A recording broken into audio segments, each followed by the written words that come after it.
देख रहे हैं राष्ट्रवादी संदेश। प्रेस के साथियों को भजनलाल शर्मा सरकार के 2 वर्ष पूर्ण होने पर सरकार के कार्यक्रम लगातार चल रहे हैं। इसी कड़ी में आज मानगढ़ जिले में आयोजन हुआ। 2 वर्ष नई पहचान, नई उठान, बढ़ता राजस्थान, हमारा राजस्थान। माननीय मुख्यमंत्री जी श्री भजनलाल शर्मा जी के नेतृत्व में सुशासन, विकास और विश्वास के 2 वर्ष के परिणाम स्वरूप राजस्थान की दिशा और दशा में क्रांतिकारी परिवर्तन आया। आज हम देखते हैं कि जिस तरह चुनाव से पहले भारतीय जनता पार्टी ने 392 संकल्प लिए थे, आज 2 वर्ष हो रहे हैं और उसमें से 274 संकल्प पूर्ण या पूर्ण प्रगति की दिशा में बढ़ रहे हैं। लगभग 70% जो संकल्प हमने चुनाव के समय करे थे वो भजनलाल सरकार ने पूरे करने की दिशा में बढ़ रहे हैं। और आगामी 3 वर्ष में हम पूरे के पूरे पहली ऐसी राजस्थान में सरकार होगी जिसने जनता से जो संकल्प पत्र में अपने वादे किए वो पूरे करेगी। सबसे महत्वपूर्ण जो हमारा राजस्थान क्षेत्र है, पानी की महत्वता हमेशा रही और आपका क्षेत्र भी आज अनाज का कटोरा, जल संसाधन, पानी में महत्वपूर्ण योगदान यहाँ क्षेत्र का है। तो माननीय मुख्यमंत्री जी द्वारा 647 करोड़ रुपए से फिरोजपुर फीडर का नवनिर्माण करना और साथ में भीषण गर्मी में 2 दिन का प्रवास उनका हनुमानगढ़ और श्री गंगानगर जिले में करना, उस समय बताने के लिए कि वो कितने गंभीर नहरी क्षेत्र के तंत्र को सुदृढ़ीकरण करने के लिए और जिसके लिए 3400 करोड़ रुपए सिर्फ खारे मोगों के लिए अपने पश्चिमी राजस्थान के और नहरी क्षेत्र के लिए उन्होंने राशि जारी की, जिससे आने वाले समय में सारे खाड़े मोगे तैयार होंगे और लगभग किसान को एक अतिरिक्त बारी का जो पानी मिलता उतना लाभ प्रत्येक किसान को होगा। इससे भी अन्न के उत्पादन में बढ़ेगा और किसान के जीवन यापन में भी सुलभता आएगी। साथ में राम सेतु लिंक जो कि 26,000 करोड़ का प्रोजेक्ट है, उसका कार्य जारी कर दिए जा चुके हैं, जिससे लगभग 4 लाख हेक्टेयर भूमि का कृषि योग्य भूमि उपयोग हो पाएगी। यमुना समझौता लागू किया जिससे सीकर, चूरू, झुंझुनू जैसे जिलों में पानी की व्यवस्था होगी सिंचाई हेतु। लंबे समय से कांग्रेस इसकी बातें करते हैं 30 सालों से, और ये भारतीय जनता पार्टी की सरकार ने समझौता करके और उसका क्रियान्वयन होगा जल्दी और उससे आम जन को वहाँ से लाभ मिलेगा। जल जीवन मिशन के माध्यम से गांव-गांव में पानी का हर घर नल, हर घर जल पानी पहुँच रहा है। और साथ में जल संसाधन में एक बड़ा महत्वपूर्ण हमारे प्रवासी राजस्थानियों का योगदान रहा, जो अपने कर्म भूमि से मातृभूमि कार्यक्रम शुरू किया गया, जिसमें 14,000 रिचार्ज वेल, जिससे एक तो पानी की निकासी हो रही है और पानी का संरक्षण रिचार्ज हो रहा है। ऐसे 14,000 ट्यूबवेल बनाए गए और अगले कुछ समय में 50,000 तक ऐसे रिचार्ज वेल बनाए जाएंगे। आपके इधर भी है, आप जागरूक प्रेस के साथियों, मीडिया के साथियों, आपके यहाँ भी लो लाइन एरिया जहाँ पानी इकट्ठा होता है, ऐसे जिला प्रशासन अपने जनप्रतिनिधियों को जरूर बताएं ताकि रिचार्ज वेल से वहाँ पर एक तो पानी की निकासी जल्दी होगी, सड़कें भी नहीं टूटेगी और साथ में पानी का रिचार्ज भी होगा। उसी तरह लाइट में आप देखिए आपके 400 kV GSS कैंशिया में बन रहा है और ये जब मेरे ख्याल से हनुमानगढ़ गंगानगर का शायद पहले ही 400 kV GSS है, तो इससे आपके कितना लाभ होगा आप इसकी कल्पना ही नहीं कर पाएंगे। और ना सिर्फ इससे 400 kV GSS बल्कि 132 kV GSS, 33 kV GSS, RDSS double engine की सरकार ने RDSS स्कीम के माध्यम से रिवैम्प्ड डिस्ट्रीब्यूशन स्ट्रक्चरल स्कीम के माध्यम से जहाँ भी फीडर खींच रहे हैं वहाँ फीडर खींचे जा रहे हैं, जहाँ भी डोमेस्टिक ट्रांसफॉर्मर्स और लगाने हैं गाँव में, मोहल्लों में, इतना कार्य हो रहा है कि आप ये देखिए बिजली तो पहुंच ही रही है, साथ में पूर्ण वोल्टेज जो बिजली हमारे अंतिम छोर पे बैठा व्यक्ति उस तक पहुंचे, इसमें बिजली में जो काम हो रहा है। और जब हमारी सरकार बनी तब माननीय मुख्यमंत्री जी ने वादा किया था कि हम 2027 में दिन में बिजली देंगे, तो मैं भी खुद किसान हूँ, मुझे भी विश्वास कम हुआ कि हम क्या दे पाएंगे। और आज राजस्थान में 22 जिलों में हम दिन में बिजली दे रहे हैं और हमारे खुद के क्षेत्र बीकानेर में बहुत गाँव में दिन में बिजली शुरू हो गई। अब एक समय जब किसान हमें कहता था साहब हमें 6 घंटे लाइट नहीं मिल रही, लाइट 4 घंटे ही आ रही है कांग्रेस सरकार में, अब वो किसान हमें क्या कह रहा है, वो कह रहा है साहब मुझे दिन में लाइट दो। वो ये नहीं कह रहा कि लाइट होगा साहब, लाइट तो पूरी आ रही है पर मेरे को रात को नहीं, मुझे दिन में लाइट दो। ये भाजपा सरकार का प्रभाव है, ये भाजपा सरकार का असर है जो किसानों के लिए और आम आदमी के लिए भी उपभोक्ता को पूर्ण वोल्टेज बिजली मिले, ताकि वो भी अपने पंखे, कूलर और आजकल AC भी जो चलने लगे उनको भी पूरे सही चल पाए, उसके विद्युत तंत्र के उपयोग हो सके। सड़कों का काम है। सड़कों में बजट में माननीय मुख्यमंत्री जी ने यहाँ से कोटपुतली तक की सड़क की बजट में घोषणा की, उसकी DPR बन रही है और मुझे पूर्ण विश्वास है इस आगामी बजट में जरूर उसमें शुभ समाचार आएंगे और उस सड़क के निर्माण से बहुत ही क्रांति इस हनुमानगढ़ क्षेत्र में आएगी।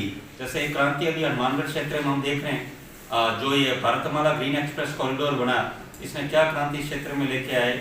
मुझे याद है 2019 में जब गडकरी साहब बीकानेर आए थे माननीय अर्जुन राम जी के चुनाव प्रचार में, अप्रैल 2019 की बात है, ज़्यादा समय नहीं हुआ, तो उन्होंने कहा इस तरह ग्रीन एक्सप्रेस कॉरिडोर बनेगा 25,000 करोड़ का, अमृतसर टू जामनगर, और सड़कें अमेरिका जैसी ऊपर सड़क के जमीन से ऊपर होगी, बैरिकेड लगे हुए होंगे। तब मैं विधायक बना ही था, 5-6 महीने हुए थे, तब मुझे खुद को नहीं लगा, मैंने कहा ये सड़कें कहाँ से सरकार जमीन लेगी, कब बनेगा, क्या बनेगा। और ये तो गडकरी साहब 2024 का बोल के गए कि अगला चुनाव होगा तब तक हम ये सड़क बना देंगे, तो मुझे भी विश्वास नहीं हुआ। पर देखिए 2024 की बात नहीं, 8 जुलाई 2023 को माननीय प्रधानमंत्री जी द्वारा हमारे लूणकाशी विधानसभा के नौरंगदेसर गांव में सड़क का उद्घाटन किया गया और आज हनुमानगढ़ से बीकानेर कोई समय नहीं लगता। अब तो कहना शायद बठिंडा तक की पूरी चालू होगी, जो मुझे बताया गया पूरा बठिंडा तक, आप चाहे उधर बाड़मेर तक जाओ, कुछ समय नहीं लगता। तो ये क्रांतिकारी परिवर्तन आए, ये परिवर्तन आए, ये बात जरूर है, किसान भाइयों की जमीनें दी गई। पर देखिए एक कहावत है ना कि development comes at a cost, हर चीज कोई ना कोई कीमत जरूर हर चीज की लगती है, जिसमें तो उससे आप परिवर्तन हो। सड़कों में अब आपके देखिए, हम पिछली सरकार में मेरे साथ गुरदीप सिंह के साथ धर्मेंद्र मोची साहब विधायक थे, हमें कांग्रेस सरकार में 5 साल में मात्र 10 करोड़ की सड़कें दी गई, वो भी मैं आधी अधूरी दी गई, आधे वैसे ही बन रही। और वर्तमान सरकार को भी 2 साल हुए, पहले वर्ष की प्रत्येक विधायक को 5 करोड़ की सड़कें दी, दूसरे वर्ष 10 करोड़ की सड़कें दी, तो 2 साल में 15 करोड़ की सड़कें दी। और अभी 3 बजट और बाकी हर एक दूसरी योजना उस मत से और आ है। मैं ये विषय इसलिए कह रहा हूँ कि पानी, लाइट और सड़कें हम उस दिशा में जा रहे हैं जहाँ राजस्थान 2027 के अंत तक ज्यादातर काम इन चीजों के हम पूर्ण दिशा की तरफ उड़ जाएंगे, कोई काम बाकी नहीं रहेंगे। कोई 2-4-5% का तो मैं नहीं कहता हूँ, वो एक तरह से पूर्णता ही होती है, बाकी इन दिशा से हमारा राजस्थान स्टेट उभर जाएगा। सड़कों के जिस तरह से लगातार बजट जारी हो रहे हैं और सड़कों का सुधार आपको खुद को दिख रहा है, हर जगह सुधार जिस तरह काम हो रहे हैं, और अब बजट हो रहा है उसमें भी हमें पूर्ण विश्वास है 10 करोड़ प्रत्येक विधायक और मिलेगी, तो और सड़कों का निर्माण किया जाएगा। हनुमानगढ़ में दिए गए, हनुमानगढ़ में प्रगति बताई है तो उससे भी और शानदार सड़कें बन रही है गाँव में। मुझे याद है कांग्रेस की सरकार में वो उन्होंने कहा था हम हमारे भारतीय जनता पार्टी के गौरव पक्ष को सोचकर उन्होंने कहा हम भी किसान पक्ष बनाएंगे, पर बना कहीं नहीं, हम तो ढूंढते रह गए, कहीं धर्मेंद्र जी आपके बना सकते हैं, मैं तो कहीं नहीं देखा, कहीं बना कहीं नहीं बड़े राजस्थान में। तो घोषणा हुई पर सरकार जो कहती है वो करती है, तभी तो हम कह रहे हैं जो संकल्प पत्र में हमने 392 संकल्प जो लिए उसमें 274 हम पूर्णता की ओर बढ़ रहे हैं। युवाओं की बात हम करते हैं, युवाओं में देखिए मैं इस सरकार की सबसे बड़ी विशेषता, जो सबसे ज्यादा गर्व हमें इस सरकार में होता है वो सबको, कि आपका क्षेत्र है शिक्षा में, यहाँ से बच्चे आगे बढ़ रहे हैं। आपके समीप में सूरतगढ़ एक हब के रूप में, एजुकेशन हब के रूप में बड़ा प्रसिद्ध हुआ है, यहाँ से हमारे उस क्षेत्र से भी बच्चे आते हैं, पढ़ते हैं। और आप देखिए क्या विडंबना थी, मुझे याद है 98 से 2003 का काल था जब अशोक गहलोत जी मुख्यमंत्री थे, मेरे परिवार के सदस्य कुछ थे, जब मैं उनसे पूछता क्या पढ़ रहे हो तो कैसा पढ़ के कर नौकरी तो अशोक गहलोत लगा हुआ, पर उस साल 500 नौकरियां ही नहीं लगी। हकीकत है, नोट करना ही किसी को कार्यकाल याद है पहले अशोक गहलोत जी का, और यही कार्यकाल इनका रहा 2018 से 2023 में। तब वही बात लोग कहते हैं कि पढ़ रखे पेपर तो लीक हुआ है, सारे पेपर लीक होते थे, कितने पेपर बाहर होते, पेपर माफिया, आरकेसी सदस्य, राजस्थान ऐसा बुरा हाल कभी नहीं देखा था। आप ये सोचिए कि गरीब जो आज कोई सूरतगढ़ पढ़ने आ रहा है, कोई जयपुर पढ़ने अपने बच्चे को कोचिंग के लिए भेज रहा है, वो गरीब किसान आदमी कितना व्यतीत होता है, कितने पैसे लेकर कोई कर्ज लेकर बच्चों को पढ़ाता है, और फिर जब पेपर लीक होता है, माफिया लोग पेपर खरीदते हैं, तो उसके परिवार के उस मनोस्थिति, उस व्यक्ति के, उस छात्र छात्रा के क्या होती है। हम इस बात को देखते हुए बड़ा गर्व महसूस करते हैं कि भजनलाल शर्मा जी की सरकार में 296 पेपर अभी तक हुए हैं और एक भी पेपर लीक अभी तक नहीं हुआ है। ये सबसे बड़ी सरकार का यूएसपी है। एसआईटी उन्होंने सरकार बनते ही बनाई और बड़ी विरोधता से माफिया में डर है कि भजनलाल जी की सरकार है, पेपर लीक का नाम ही नहीं है। ये युवाओं के लिए इससे बड़ा कोई काम नहीं हो सकता। और उसका उदाहरण मैं दूंगा, जब रोजगार उत्सव अभी जब प्रधानमंत्री जी ने बांसवाड़ा में करा तब मैं श्री गंगानगर मेरा आना हुआ, तब एक बच्ची कनुप्रिया, उसका फर्स्ट ग्रेड लेक्चरर में सिलेक्शन हुआ, उसको हमने सर्टिफिकेट दिया, तो उसको मैंने कहा बधाई हो बेटा, कॉन्ग्रेचुलेशन। तो उसने कहा साहब कॉन्ग्रेचुलेशन मेरे को नहीं, सीएम साहब को दो। मैंने कहा बेटा ये तो मेहनत आपने करी है।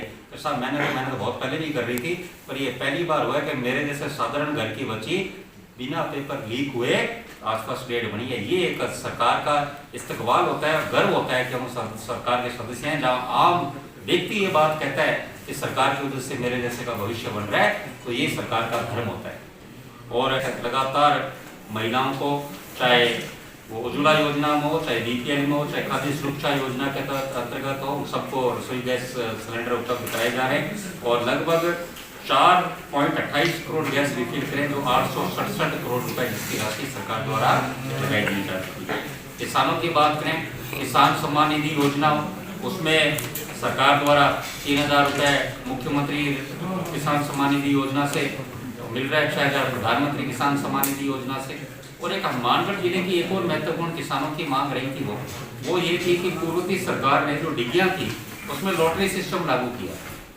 हमने पिछले बजट में ही माननीय मुख्यमंत्री से मुलाकात कर बजट से पहले उनसे निवेदन किया कि साहब इसमें वो सिस्टम पहले आओ पहले पाओ वाला सिस्टम था वही रखो। और हम धन्यवाद देंगे मुख्यमंत्री जी ने, जो खुद किसान है, किसान हित में बात रखते हुए वो उसमें पहले आओ पहले पाओ वाला सिस्टम लागू किया, ताकि जो जिसने पहले बनाए उसको लाभ मिल सके। हनुमानगढ़ क्षेत्र ये विशेष क्षेत्र हमारे लिए इसलिए भी रहा है कि हनुमानगढ़ क्षेत्र का किसानों के लिए हमेशा सरकार की रही है कि सरकार ज़्यादा से ज़्यादा किसानों को लाभ पहुँचा सके। हमारी सरकार ने गेहूं का समर्थन मूल्य में श्री भजनलाल शर्मा जी ने पहले साल ही 125 रुपये बोनस की घोषणा की, दूसरे साल पिछले साल 150 रुपये बोनस की घोषणा की, जो 2575 रुपये किसान को समर्थन मूल्य गेहूं का मिला, जो कि पूरे भारत में सबसे ज्यादा गेहूं का समर्थन मूल्य किसान को मिला वो राजस्थान में मिला।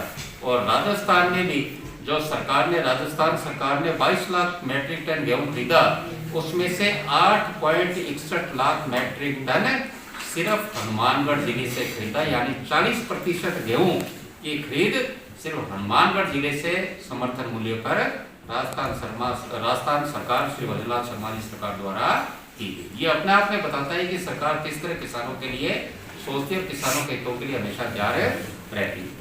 स्वास्थ्य में मेडिकल कॉलेज बन रहे हैं, आपका कॉलेज भी अच्छा चल रहा है। और उसके साथ साथ ही जब लोकसभा चुनाव थे तो उस समय उससे 2 महीने पहले आचार संहिता नहीं लगी थी, तब मैं हनुमानगढ़ भी आया था, गंगानगर भी आया था। तब पत्रकार साथी ने मुझसे प्रश्न पूछा था कि साहब हमारे पेट्रोल डीजल में बड़ा फर्क है पूरे राजस्थान में। तब हमने कहा था कि बिल्कुल हमारे सरकार ने संकल्प पत्र में कहा है हम उसको पूरा करेंगे और जल्दी ही आपको अच्छे समाचार मिलेंगे। और उसके मुझे याद है 10 दिन बाद ही वो समाचार आए। पेट्रोल में 7 रुपये 20 पैसे तक और डीजल में 6 रुपये 60 पैसे ऐसे तक दाम कम किए गए। तो ये अपने आप में पेट्रोल डीजल के रेट को काफी हद तक एकीकरण समान करने का प्रयास सरकार द्वारा किया गया, जो कि 5 साल अशोक गहलोत सिर्फ बोलते ही गई पर 1 रुपये भी पेट्रोल डीजल का कम नहीं किया। ये भजनलाल शर्मा जी सरकार ने ताकत दिखाई। इस सरकार बनने के 2 महीने के अंदर ही पेट्रोल डीजल के दाम कम करके आम जन को हित दिया, आम जन को लाभ दिया। आपके क्षेत्र के किसानों को लाभ मिला, आपके क्षेत्र के उपभोक्ताओं को लाभ मिला और आपके क्षेत्र के जो पेट्रोल पंप वाले थे जो रोजगार देते थे, जो बंद हो रहे थे, वो वापिस से खुले और उनमें जो काम करने वाले हैं उनके परिवारों का भी जीवन यापन होने लगा। तो हर क्षेत्र में भजनलाल शर्मा जी सरकार ने काम किया। धर्मांतरण का विशेष विषय इसलिए कि इस क्षेत्र में भी काफी इस तरह की घटनाएं हो रही है। जो धर्मांतरण का विधेयक लेकर आए उसके पूरे भारत में प्रशंसा की जा रही है। उसमें सीधा ये कि कोई भी किसी को धर्म के किसी को भी लालच देकर किसी तरह धर्म का परिवर्तन के खिलाफ बिल्कुल कठोर कार्रवाई की जाएगी। बड़ा शानदार विधेयक है। अनेक स्टेट्स ने इसका मॉडल मंगाया राजस्थान से, चाहे वो गैर बीजेपी सरकार वाले, उन्होंने भी इसकी प्रशंसा करी है। मैं राइजिंग राजस्थान कार्यक्रम का माननीय मुख्यमंत्री जी द्वारा ज्यादातर सरकार के 3-4 वर्ष के कार्यक्रम करके हमारे माननीय मुख्यमंत्री सरकार के प्रथम वर्ष पे राइजिंग राजस्थान कार्यक्रम आयोजित किया। इसमें 35 लाख करोड़ के एमओयूज हुए, जिसमें से 9 लाख करोड़ के एमओयूज धरातल पर आ चुके हैं। और अभी 10 दिसंबर को भी नॉन रेजिडेंट राजस्थानी अप्रवासी राजस्थानियों का कार्यक्रम आयोजित किया, जिसमें पूरे देश विदेश से अप्रवासी वहाँ पर आए और उनका राजस्थान के प्रति स्नेह और मोह देखते ही बन रहा था। और पूर्ण विश्वास है कि वो आने वाले समय में राजस्थान में जो उनकी मातृभूमि है उससे और ज़्यादा निवेश करेंगे, ताकि और भी लोगों को यहाँ रोजगार मिले और भी जीवन यापन में सुविधा मिल सके। आपके हनुमानगढ़ के कुछ विषय जो मेरे पास हैं जहाँ काम हुए जो पिछले 2 वर्ष में, जिसमें 509 करोड़ लागत से संगरिया, टीबी, रावतसर, हनुमानगढ़, पीलीभंगा में 1,07,000 हेक्टेयर सिंचित भूमि में पक्के खाले मोगों का। ये देखिए आज तक किसी ने नहीं किया। पूरे हम देख रहे हैं, चाहे गंगानगर हो, हनुमानगढ़ हो, चाहे हमारे बीकानेर में भी माननीय मुख्यमंत्री जी 16 को लुणकरण से भी आ रहे हैं मेरे विधानसभा में, तो वहाँ पे भी 185 करोड़ के कवर से लिफ्ट जो चलती है हमारे, उसके जितने खाड़े मोगे उसके लिए राशि जारी की जा चुकी है। उसमें काम तो बड़ा ऐतिहासिक काम हो रहा है कि जो एक साथ जितने खाड़े मोगे हैं वो आगामी 1-2 वर्ष में तैयार होंगे। कितना लाभ मिलेगा किसानों को? ये किसानों की इनकी सोच है। सबसे ज्यादा लाइट, पानी, सड़कें, यही हमारा किसान चाहता है। स्कूलों में कमरे, उसका परिवार, शिक्षा, यही असली किसान की है कि हम भी किसान हैं। हम भी ये देखते हैं कि किसान की क्या इस चीज की सोच रहती है। साथ में 325 करोड़ की लागत से गगन नदी के बहाव क्षेत्र में बाढ़ सुरक्षा की, तो माननीय मुख्यमंत्री जी ने खुद उस क्षेत्र का दौरा किया, हम सब साथ थे उसमें। तो ये भी एक बड़े महत्वपूर्ण मांग आपके क्षेत्र की रही, उसके लिए भी राशि जारी, उसकी भी टेक्निकल सेक्शन जारी की जा चुकी है उसकी। और स्पोर्ट्स में आपके हनुमानगढ़ में सिंथेटिक कोर्ट, तो इस तरह अनेक कार्यक्रम है जो लगातार। और राइजिंग राजस्थान का जो मैंने बताया उसमें 4033 करोड़ के आपके हनुमानगढ़ में निवेश के MOU हुए थे 102, जिसमें से आज दिनांक तक 890 करोड़ के 49 MOU उत्पादन स्थिति करते हैं, उत्पादन कर रहे हैं। तो लगातार ये सड़कों का भी हनुमानगढ़ बाईपास वाली, सूरतगढ़ बाईपास वाली सड़कें, तो ऐसा कोई क्षेत्र नहीं जिसमें तो अभी आने वाला बजट और है उसमें ये मुझे हमें पूर्ण विश्वास है कि हनुमानगढ़ क्षेत्र की और सौगातें आएगी। और इस क्षेत्र के किसान जो भी मेरे ख्याल से केंद्र का समर्थन मूल्य गेहूँ का 2585 रुपये, अभी तो ये हमारी सरकार बोनस और देगी, तो जो 2700 रुपये का हमारा जो था कि हम किसान को देंगे, जो हमारे संकल्प पत्र में था, लगता है इस बार हम तीसरे वर्ष में किसान को संकल्प पत्र में जो हमारी घोषणा थी उससे ऊपर किसान को समर्थन मूल्य पर गेहूँ देंगे और गेहूँ के दाम देंगे। तो और इस क्षेत्र के किसानों में वो ईश्वर करे और उन्नति करे और तरक्की करे और हनुमानगढ़ जिला और आगे बढ़े।